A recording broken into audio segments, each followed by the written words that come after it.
2025, a new year and lots of exciting Japanese music to come, and we're here to discuss it on Hopefully. Ears to the East today. I think that we get to the end of every year and we're like, wow, that was such a great year. So much has happened, and I feel like we're still on that road. Well, all right. Well, there's 2024 was pretty great. There's a lot of things that have already been announced for this year, as well as some things that maybe we're hoping for. And that's what we're going to be talking about today. I can definitely think of 3 things that are announced that I'm very excited for this year, and one thing that I'm very much believe in and hopeful for this year. But do you guys have anything you want to start on before I jump into any of my thoughts? Anything that you're excited for this year? Well, for one, maybe not the best idea to start on that note, because I'm not sure how it's going to turn out. Do we have any info on the Band-Maid tour? Oh shit! Fuck, I'm out. I've been cautiously not following the information. Yeah, same. Won't go over this too much because we've talked about it before. But for anyone who's watching who's probably thinking the same thing, and I think there's probably a lot of people who are watching this thinking the same thing. I know there's a lot of tension. I'm going to hold off any comments on this until we hear their full plans are announced. But I think it's pretty clear that this is the year that I have no basis for this, but I'm sure Band-Maid are going back to Europe. I'm sure of it. I'm sure. I have good faith. I believe in the wonderful women of Band-Maid. They're going back to Europe. Let's speak a bit no further. Yes. Let this be the year of Europe. I mean, they got something European named songs on their last album. Sure, it's a hint. It's a hint. They've been talking about how much they love Europe. You know they're coming. You know they're coming. You know they're coming. I really hope so, man. I will definitely get a ticket. And someone else is coming to Europe as well this year, which is BABYMETAL again. The new, how do they call the tour? Just 2025 EU UK tour. Well, I did point out I did a whole video about this actually on January the 1st, is that whole announcement. I've been saying for a while, I think it might be a separate thing.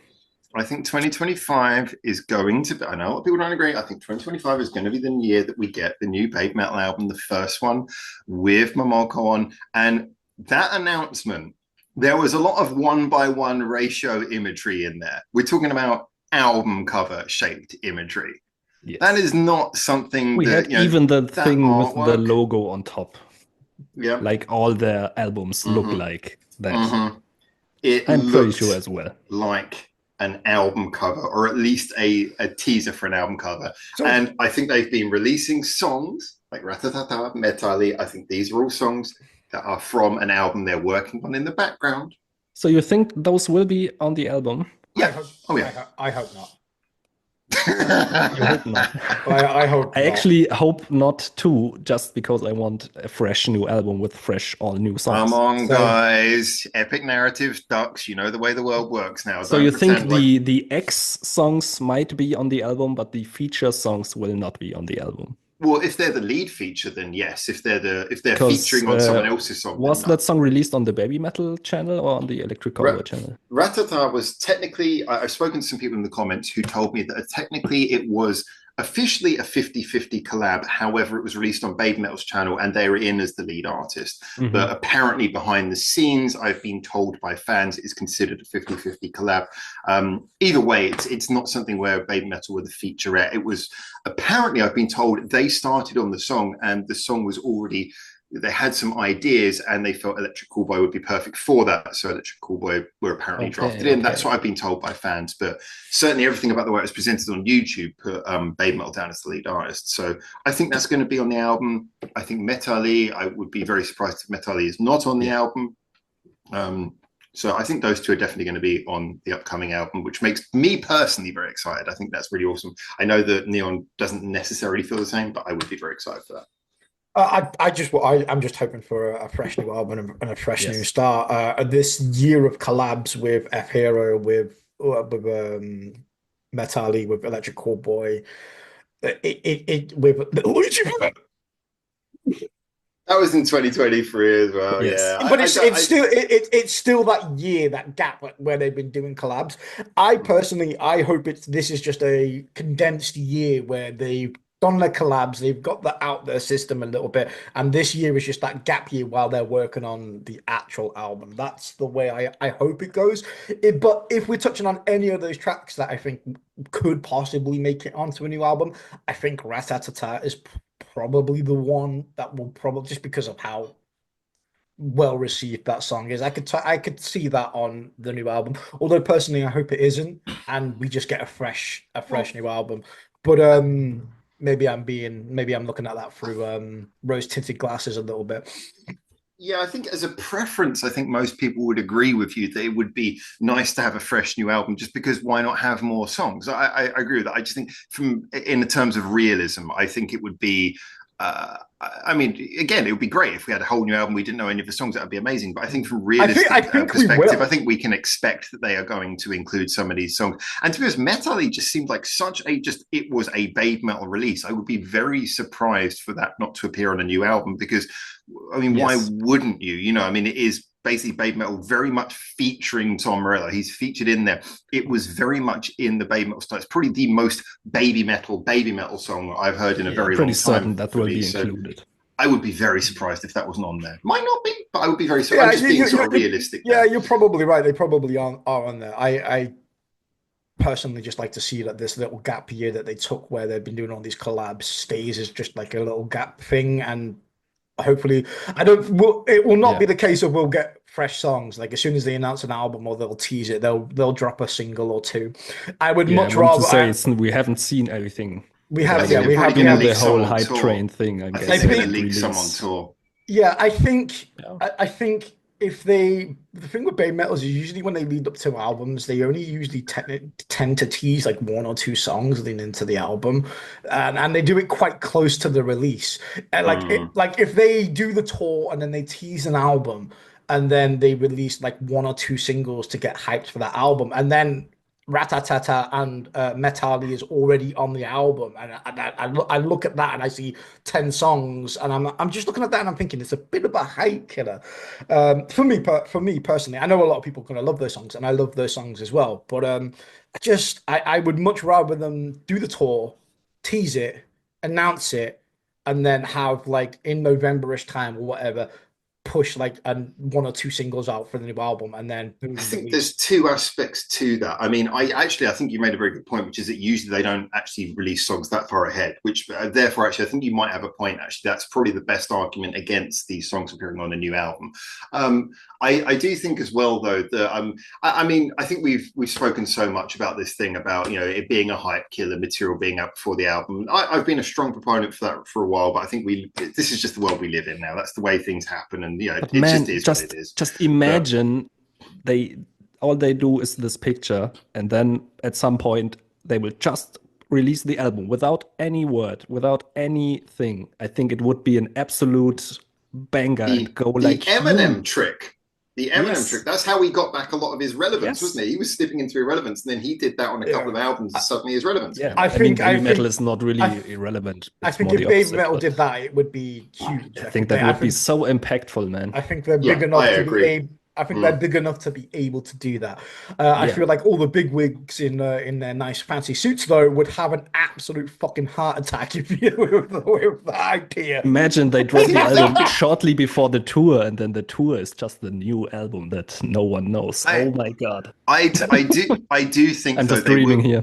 I think realistically, if I were to be honest, I think Neon's made a very good point actually as to why Ratata and Metali might not be on the new album. I would still say if it was a percentage thing, I would say 75% I think they will be on the new album. I would say I'm like 99% sure they will release an album this year. And I would probably say I'm about 75% sure as well that this tour is going to be maybe even more than that. I'm probably like 90% sure this tour is where they're going to start unveiling, oh, here's a new song, bam, and oh, what's this? And then you'll start getting. You actually think they will play a new song on the tour? I can imagine that would be a good way of doing it. I mean, how long's the tour? Do we know? Love it, but because from prior experience of how I think it's going to work is I reckon they'll start this tour, and then probably one of the last dates on this tour, that's when they'll announce the new album or they'll tease the new album, whatever. And then how I think it will go, kind of sort of like the other one, and Metal Galaxy before it, is they've got a routine in Baby Metal. Is what they'll do is they'll do the tour, they'll announce it, and then you'll have a couple of months. You'll have like November, December left. They'll drop a single or two. They'll get the hype, and I think they'll drop the album again. Pure guesswork. January, February of 2026. That's when I think they'll do it. I think they'll do the tour. They'll spend the end of this year hyping it up, and they'll drop it early 2026. It personally is what I think will happen. But I could be wrong though. If we get it later this year, I think it makes sense. They could release it earlier, maybe end of the year as well, but we will see. I hope they release it earlier. I hope I'm completely wrong and they throw a curveball and they just like, fuck it, here's the album. Just drop it tomorrow. Yes. But like, if I'm going off what they did for Metal Galaxy and what they did for their one, that's how I think it will pan out. But I hope they won't end up being that predictable. I guess we'll see. Can I bring up maybe we should go to something else. We're talking about Baby Metal. So that was actually the album that I wanted to talk about as being one that hasn't been confirmed yet, but I'm hopeful for. There's 3 albums that I want to talk about that have been announced. The first one obviously is that Scandal's new album is coming out in a few months, and we had the first single Terror Boy off of it, which, well, that was quite interesting, wasn't it? I mean, that was like, apart from being super catchy, it really did bring back the fun aspect of Scandal that maybe some have felt like. I mean, Luminous definitely was going back more towards the band sound after Mirror. Mirror was much more of a mid-COVID, slightly more concept, isolated sounding album. Then Luminous brought a bit of that back. But I said, although it was really nice to hear Scandal sounding more like a band in a studio again, it didn't quite hit the spark of joy that we had in things like Gifts from the Darkness and earlier albums. But Terror Boy seems to have set them up to where they were before. And moreover, it's like all 4 members on vocals again. That's been something we've been waiting for a long time. Maybe I have to listen to some Scandal again. I really think that, I mean, Terror Boy is not going to be indicative of the whole album, I'm sure. And I have heard that it was actually written by a guest writer. Fair enough. But for me, it really was taking Scandal in the direction of, not just going backwards, but an update of the thing that we fell in love with them. I've enjoyed the last 2 albums. They've gone in an experimental direction, but it is nice occasionally to get a little bit of that core sound that is so satiating come back. And I think I'm excited for this. I don't know what you guys think. We've got singles coming out at the beginning of each month. January, February, March, and an album. I really enjoyed it. I'm hyped for it. I think it's time now for Scandal. Like, we always consider Scandal like not bygone, but past their best, maybe a little bit. And I think it's time to bring Scandal more into like more relevance. I think this is a big album for them to kind of really step up a little bit and kind of go forwards, because it like you said, for the last 2 albums, it feels like they've kind of gone backwards instead of forwards, or maybe not backwards, but just kind of sideways. They've gone in a very different direction, but it's more been about experimenting than necessarily. And like you say, I think they're not past their best. I think their best is still kind of now, but they're past the peak of their fame, certainly. So I gaining relevance. Yeah, I feel like this is a big album for them, where it's like, okay, now it's time to move forward, to step up, and to have Scandal on everybody's lips again. Because even with Luminous, it kind of came and it went so quickly, like shockingly quickly. Actually, to be honest. Which for Scandal and their position and their renown and their numbers that they pull in, I was kind of like, whoa. For me, that was a bit of an indicator where they maybe a little bit of shock to the system, to them as well, where they were like, oh, okay, we need to we need to step it up a little bit here. Maybe, yeah. So, well, I think that Scandal have sometimes so bands like Scandal and Silent Siren. It's an interesting comparison because both of these bands exist somewhat in the pop rock area, although they're quite different. They exist in the same area. And one of the things that for me was a big problem for Silent Siren is that they did not have they really, their last big single was off of Sai San, and we're looking back half a decade ago, and for the things they've released since, they've had some really good singles, but nothing quite like that. And I think bands like this who are pop rock, they need to occasionally have like really good landing singles, so they can be releasing great stuff and fans will hear it, but you need to have those big singles as well. And I think Scandal have been in a similar position. I mean, Mirror did well because it had One More Time on there, and One More Time was a great single, but I don't think it was quite enough. And then the interesting thing is you could probably argue that Luminous was more of a pop rock album, and it had some really amazing songs on there. But where was the single? Like Fanfare was not a single that they put that as the album release single. That's not the kind of single that's going to get stuck in people's heads a lot. It's a great song, but they just didn't have that. And Terror Boy, straight out the back, first song we've heard from the album is like, that is an earworm. And like, yeah, an earworm is not the peak of the mountain of songwriting. But when you're in a pop rock band who have a lot of pop appeal, you need some earworms, just a couple, sprinkling some earworms. And Terror Boy, that is how you get people's interest for an upcoming album. I think they've got the hype train potentially is much more in the right position here than it has been on the last two albums. I agree with that. I mean, I can only speak for myself personally, but I'm more excited to see for them this album than I have been for the last two. So yeah, I'm excited to see where they go, and I hope they don't drop the ball on this one. You know, I think they're in danger of not, again, maybe not going backwards, but I feel like if they manage to flunk this one from such a what seems like a good position right now, I think it could be some worrying times ahead for them. But right now, I'm going to choose to remain optimistic and say that I'm quite excited. I don't know if I've necessarily. Well, I mean, it depends on what you mean by that. Because the thing is that I think the reason why they have such a loyal following is I don't think they've ever.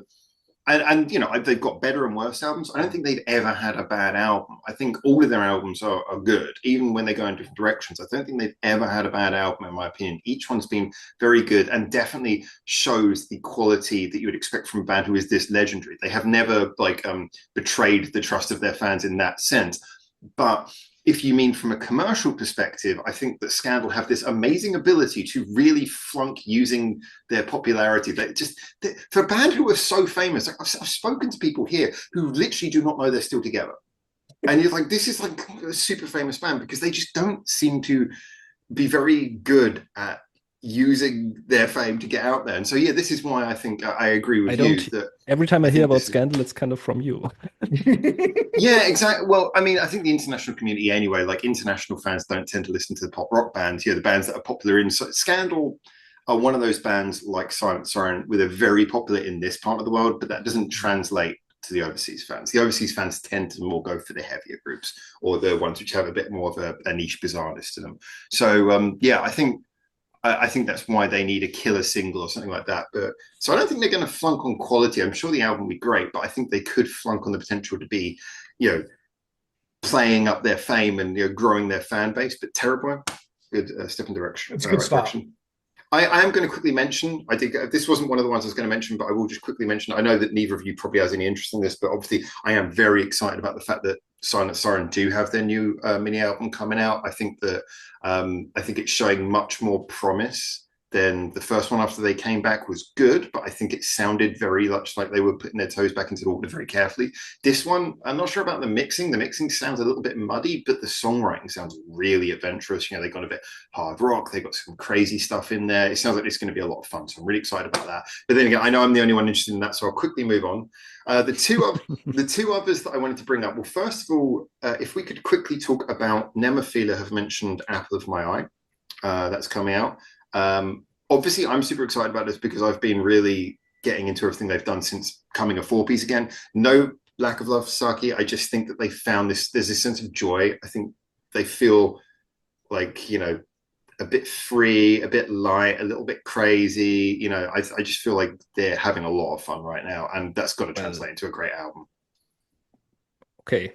But I gotta say, after hearing Brainwash, I'm kind of inclined to. Yeah, I mean, that sounds so heavy and so aggressive, like probably the heaviest I've ever heard them, kind of. Yeah, exactly. They just feel free. They're like, let's go. But the other song, what was it called? The ballad that came before. You can tell how much you love Beautiful Days. Yeah, I do love that song as well. But I mean, I think you can already tell this is gonna be like the last two NEMOPHILA albums that are just really diverse and have all kinds of stuff on it, but all of it kind of sounds amazing. So I'm very excited for it. Yeah, I think that they've so captured variation.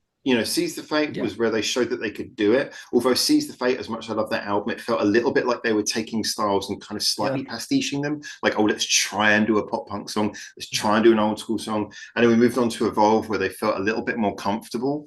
But I feel like this album, yeah, I'm really excited for this. I am really excited to see what happens in this, because if you can go from a ballad to whatever the fuck was going on in Brainwash, which I actually said I loved that, because it made sense as a song. It made sense. It made sense to me much more than stuff like was it Dissension? Even though it doesn't have any clean vocals on it. Wow.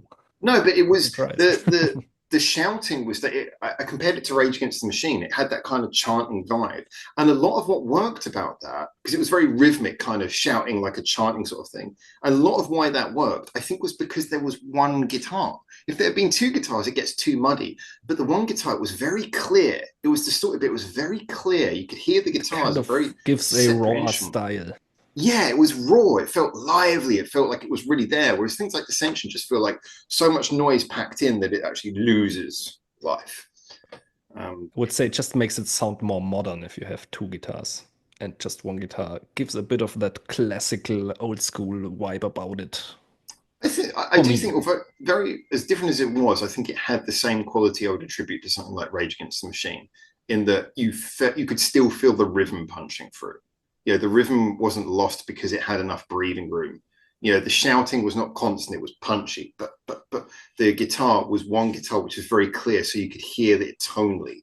Everything felt very visceral and very real. It wasn't just going for loudness, it was going for, like, it had a real grit to it. Yeah, proper aggression rather than just noise, a proper aggression to it, which made it a I much kind of agree more with all these visceral points, but I wouldn't necessarily make the Rage Against the Machine comparison. I'm not sure. Oh yeah, yeah. I mean, I'm not saying they're similar. I'm just saying that a lot of why this worked. Yeah, I can see it's interesting points. how it connects to that for me. I can see Neon is thinking so hard. Go on. No, I won't do what you told me. He wanted to do the reference, but he was too polite to say "fuck you." I think that was interesting. I kind of agree with both of you a little bit. I feel like Howard makes some really good points. I also kind of agree with Benedict a little bit. I personally, from a purely selfish point of view, I really miss Saki in NEMOPHILA. I definitely feel like there's some good things that they do without her. I also miss some of the stuff that she brings as well. But all in all, I'm really excited to see what they do from here. I feel like they've impressed me so much as a four-piece. I've missed Sake probably a lot less than I thought I would. But you know, the heart wants what the heart wants a little bit sometimes, and you know, I'm interested. I'm looking forward. It still sounds like NEMOPHILA. It does. I think that's the most impressive thing. It feels like they haven't really missed a beat. Yeah, some of the more technical things that I liked about them maybe are a bit lacking now, but you know, they haven't lost their edge, and I think that's the most important thing. They don't feel like they're missing anything, and that's probably the biggest compliment I can give them. I'm excited to see what they do as a four-piece with the new album, and to see what direction they can go, because I'm pretty sure when the new album comes out and we get all these brand new songs with just them as a four-piece. Was the song God before she left? Or? No, that was after. That was the first thing they released after she left. Okay, so that will be on the album too. Yeah, if you look at like God, Brainwash, and Beautiful Days, you've got a good range in there. Yeah. You've got a good range of free songs already. You know, you got full on batshit crazy. You got a hard rock song with a bit of a taste of metal, and you got a breathing room in it, and you got a ballad. I mean, fuck, that's a pretty good strong start, and it's a really good statement of intent. Yeah, just no more songs now, please. When is it coming out? Actually, I want Jingle Bell Rock on there. I want Jingle Bell Rock as a bonus track. Put that on there, man. That was great. That was really great. I enjoyed it. And another album I want to quickly bring up is. But do we have a release date for that? Yeah, we do. I think it's in March. I think it is. They did announce a release date already, so I haven't got that to hand. But so not too long. Yeah, no, it is quite soon. It's quite soon. I will have to double check. It might be sooner. I'm trying to remember now, because there's so many things being released in the first few months of the year that I'm a bit worried and getting my thoughts confused. Probably on this video as we're talking. So. Oh, great! Give me more editing work to do. They will probably they release another song, and then we already know 4 songs again of the album. That's kind of a bummer. Well, here's where I want to move on to another album I want to mention, if you don't mind, just before we got time, which is that obviously NEK have announced their second EP mini album as well. which could we could have already heard 2 tracks. It's quite possible that Loner and Dreams are going to be from that. I mean, again, let's not get into the conversation about, you know, stuff spoiling because we all agree on that basically. But I mean, if those 2 are coming off the mini album, that would suggest that it's going to be a damn good mini album.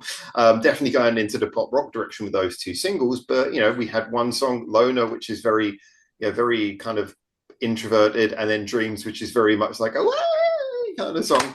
I think I mean, I've said this before, I am massively on the NEK hype train, partly because, you know, I got on board as a Band-Maid fan who loved them, but I now love the fact that they have not just orbited around Band-Maid, but they've really found they're going in their own direction. They're not being sucked into, oh, well, we got Band-Maid fans, so we've got to be a Band-Maid junior.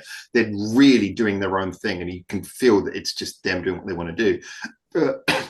From my perspective, and yeah, I know that in the future, no band is going to have 100% perfect songs. They will have songs that will be a little bit dips. You know, there'll probably be songs where you go, it's not quite as good, or it's not what I expected, or what I wanted, whatever.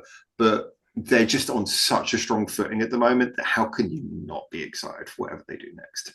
That's my thought. Yeah, no, I agree with Howard completely. Yeah, I'm kind of on the full NEK hype train myself, and just excited for the EP, just in general, to be honest. Quiet. Pitchforks out for Benedict. No, it's not that I dislike NEK or something. I actually was really excited when I first heard the exclamation EP and everything. But you know, I tried to. Then I was like, okay, let's listen to NEK again, and it. I don't know. Every time I tried it, it didn't really grab me. I know somebody's going to grab you. I'm still very interested to hear like where they are going, but it was always, I don't know. Was there not enough screams in it for you, Benedict? No, I don't know. More screams, did you? It's not there's anything bad about it, but it couldn't really excite me as much as you guys. Fair enough. No, that's okay. Fair enough. Yeah, I think it's I do think, if anything, if I were to try and be negative, I would say that whereas the initial album Exclamation had quite a lot of variation on it for what it was, you know, a debut album, a small group, I think that Loner and Dreams are very different tonally, but maybe musically fairly similar. So there is a possibility that their second album, you always, for your second album, you have less time to write it. There's always a possibility that they could have a lot more safer songs, and it could just go into like, oh, let's just do a safe pop rock album, second one, just to get just keep the momentum going. So there's always a possibility this could be a bit safer and less varied than the first one. I think that's a possibility. But yeah, I kind of see what you're saying. There's like, if you're just not kind of grabbed by their music in the first place, I don't think I would be very surprised if this second album is going to do anything to change that. It doesn't sound like it's going to. But yeah, I will still check it out. Yeah.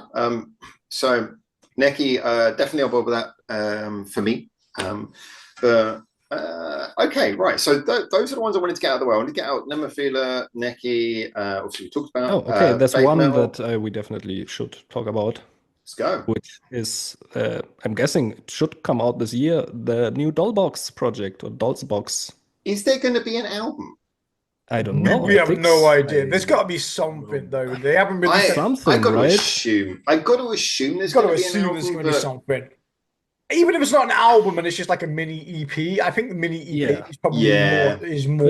I don't think it's just going to be one song. It's too hype for that. It's either going to be. If I had to put a guess, I would say either a single or a mini EP, because I can't see them doing like a full album and then like the tour and all the promo and stuff like that. That would all have to be attached to that to make bank and to do stuff, because obviously Fuki will probably have to return to Unlucky Morpheus at some point, you'd imagine, probably towards the end of 2025. Well, I guess the question is, have they, because they've been doing gigs as though, have they released any songs, or have they done anything to indicate this? Because I kind of agree with you, there should be something. There should be something. If you're working with the Gatrick Spin ladies, then you're working with people who can basically write and create a song in like the heartbeat. I mean, if someone said to them, hey, we need a mini album written by the end of the weekend, they could do that. Yeah, as far as I'm aware, there's nothing, but I would be majorly upset if it's just a lot of Doll Box Yeah. shows, which is amazing. If I you're in agree. Japan, I agree. I But think both something sides like kind of announced that they will take a bit of a hiatus from Yes, their they did.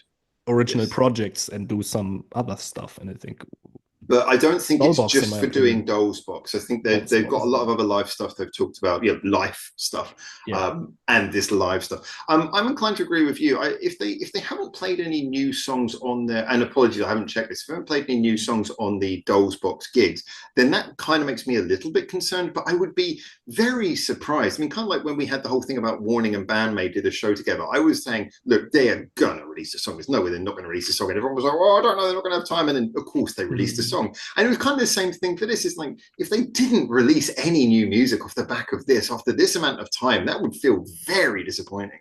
So yeah. I can't help but agree with Neon. I'm sure there's got to be something. And I think given how prolific the ladies of Gatric Spin are, then I'm pretty sure it would be a mini album. Yeah, at least 4 or 5 tracks. I hope a mini album. I can't see a full-fledged album just because of obviously Gatric Spin needing to do what they need to do. Fuki again. I still hope for that. Well, yeah. I mean, like we were saying about BABYMETAL earlier, we can be hopeful at least. We can be hopeful. I can't see a full album, unfortunately, for Doll Box, but I hope for at least a mini album at the very least here. I mean, hell, with the way it's going at the minute, I'll be happy with just a fucking single. So yeah, I mean, give us anything.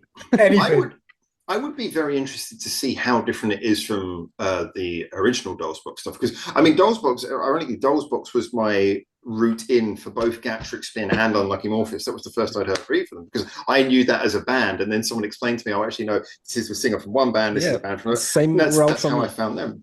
And I thought, very varied, very interesting, but definitely the tone was very clear what they were going for from the get-go. So I'd be very interested to know if it was really different this time around, especially because Gatric Spin, I feel Gatric Spin have grown a lot as a band in that time since then. I feel like they've just got so much better at their arrangements. They're so much more punchy. But this is the interesting thing. One of my favorite things about modern Gatric Spin, I keep on saying this, is the one thing that is not going to be present in any round of Dolls Box. Angie. It's like without Angie, it's like before. It's like, okay, I mean, you have Fuki instead. I mean, yeah, but kind of before Fuki was like, wow, would be maybe too much having both. Yeah, well, no, you can't have both. But the thing is that whereas before Fuki was a massive step up from like Gatric Spin, were never like so focused on the vocals. Everyone did a little bit of vocals, but they were not like a strong. That's kind of what I love about Gatric Spin. But now Gatric Spin have a very strong lead, like vocalist. And it's like, so for me, like Fuki has to really lean into what makes her different from Angie, or maybe not. But that's one of the other things I'd be really interested to see how it contrasts, not just to old Dolls Box, but to modern Gatric Spin. Because the contrast that Dolls Box originally had to old Gatric Spin was very clear, very black and white. Whereas the difference between Dolls Box now and Gatric Spin now would be a much more interesting comparison. In my tiny mind, at least. Yeah, as much as I love Fuki as well, I wish that woman would just stick to one project for more than 2 fucking years. I love how you always bring that back, because that really bothers you, doesn't it? It does. I get into everything she does, and then it goes off and does something else, and I'm like, isn't that amazing? Like having your favorite singer sing everywhere you go. Like I get excited because I'm like, oh, she's doing something new, but at the same time, I'm like, right now, I'm getting fucking unlucky with Morpheus with fucking drawers. Have you heard about her upcoming duet album with Carrie Pammy Pammy? What, actually? No. It would not surprise me. Like, literally, the woman. I love the fact that was how believable it is, though. That for a second you actually believe that? Yeah, I would believe with Fuki, anything's possible. With Fuki, anything is possible. The woman never fucking stops working. Fuki Pammy Pammy would be amazing. I think that's amazing. I mean, for me, I know a little odd one out here, probably the minority, but Creepy Nuts are releasing their album in February, I believe. I think that's going to be a massive one. That's going to be like #1 on the billboards, I reckon. I think so. Their popularity right now is like really up there. I know you liked their most recent single. I couldn't help but feel that it had a little bit of a let's try and see if we can recapture the bling blam blam thing again. It felt a little bit to me like they were like, Let's try and see if we can do that twice on the bounce. And they it did. felt a little bit similar in a lot of ways. I was like, I don't think it was similar. Like, I was actually surprised with it because I really liked Bling Blang Blang. And when I started watching like Dada Dance, I didn't actually realize it was them straight away. And then that song got really popular, and I was like, "Holy shit! It's from the same fucking people." Like, as you know, if you can make it internationally, like with a good anime opener, then you're pretty much like sold for life. That's it. That's your bread and butter. You're done. You could pack it in and live off that for the rest of your career. To do it twice in relatively quick succession is a very, very hard feat, and it just that I feel like that really helped balloon people's eyes on them to the point where I'm just like, holy shit, yeah, I'm just really excited for the album, just based off Bling Bling Bling and Okinawi. I can never say the name of that song. I do apologize. So, I mean, it is interesting because if you look at like the most comparable thing, if anything, the bigger comparison is obviously YOASOBI with Idol, and they followed that up with songs that were, for the best part, different enough. Yeah. Whereas I feel like Creepy Nuts already have a much bigger body of material already behind them. Like Creepy Nuts have been around for a while. They got a lot of songs. And so like it was much more easy when they brought out this new song. It was much more easy to go, based on your larger body of work, that's pretty similar to Bling Blang Blang. But yeah, again, no, I mean, who can blame them? I wouldn't blame them for that. But I mean, it was just kind of, for me, it was interesting because obviously Creepy Nuts have a much broader body of work that you can say, well, you've done all kinds of things. This is of your larger body of work. This is in a similar kind of moment. To say that it's too similar, I think does them a disservice. Of course, I'm not actually. I'm not actually saying it's a blatant rip. I'm just saying it's kind of funny how you could kind of tell that was definitely in the back of their minds. Like, we've got another anime theme tune coming up. Should we go for that beat, which isn't a million miles away from? I think it's luck as well. You need a bit of luck to do two big massive hits straight after each other. It takes just like great marketing as well to have them on both of these animes, but to also for them to be hit animes to have hit songs. I don't know if you've got great marketing. YOASOBI have got Idol and Creepy Nuts have Bling Blam Blam. I think whatever you do next is going to be a big hit. I mean, look at like Psy with Gangnam Style. His next song, was it Gentleman? That was a huge hit, and there's like no one can remember that song now. No one can remember that song now, but that was a huge just hit. Feeding off the hype of the previous. I disagree with that. Psy has released multiple bangers. Yeah, no, he has. But like, what can I say? He got it from his daddy.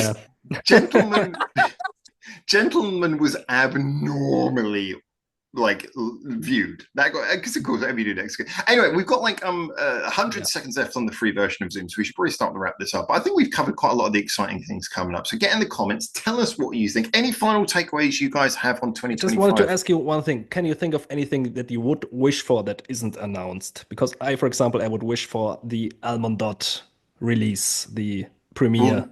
Now that one of the members has left Almond Dot, I think that's going to be. Did they? Yeah, like they're going to carry on going, but it's going to be a very different group, I think, now. Bye. You upset him. God damn it.